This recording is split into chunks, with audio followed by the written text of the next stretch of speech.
മത്തി വെച്ച് ഞങ്ങൾ പീര ഉണ്ടാക്കാൻ പോവുകയാണ്. അതിനായി മാങ്ങ അരിഞ്ഞു വെച്ചു, ഇഞ്ചി അരിഞ്ഞു വെച്ചു. പിന്നെ ദേ നമ്മുടെ തേങ്ങ, വെളുത്തുള്ളി, പച്ചമുളക്, പിന്നെ കരിയാപ്പില. തേങ്ങ ഇതെല്ലാം പച്ചമുളകും എല്ലാം ഇട്ട് ഒതുക്കിയതാണ്. എന്നിട്ട് നമ്മൾ കരിയാപ്പില അതിൻ്റെ മണ്ട വിതറിയേ ഉള്ളൂ. ഇതാണ് നമ്മുടെ മത്തിമീൻ മുറിച്ച് വെച്ചേക്കണത്.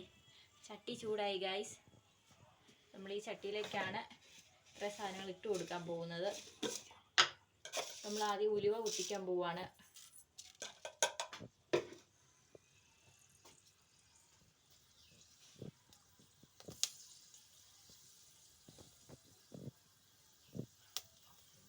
അപ്പം നമ്മൾ ഉലുവ പൊട്ടിക്കഴിഞ്ഞു ഗൈസ്. അപ്പം നമുക്കിതൊന്ന് എല്ലാം ഒന്ന് ഇട്ട് കൊടുക്കാം. ആദ്യം നമ്മൾ മാങ്ങയാണ് കൊടുക്കുന്നത്.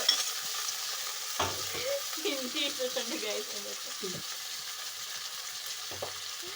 അത് കഴിഞ്ഞ് നമ്മൾ അരച്ച് വെച്ച തേങ്ങയും വെളുത്തുള്ളി, പച്ചക്കാന്താരി എല്ലാം കൂടെ ഇട്ട് കൊടുക്കണം. കരിയാപ്പിലൊക്കെ ഇട്ട്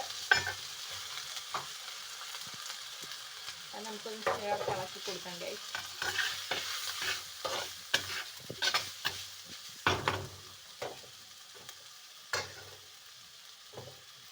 പിന്നെ നമ്മുടെ ചെറിയ കുഞ്ഞൻ മത്തികൾ ഇട്ട് കൊടുക്കുവാണ്.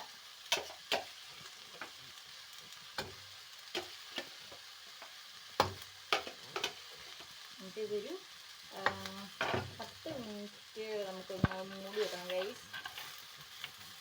മത്തിയൊന്ന് ഇളക്കി കൊടുക്കണം. പീരയിൽ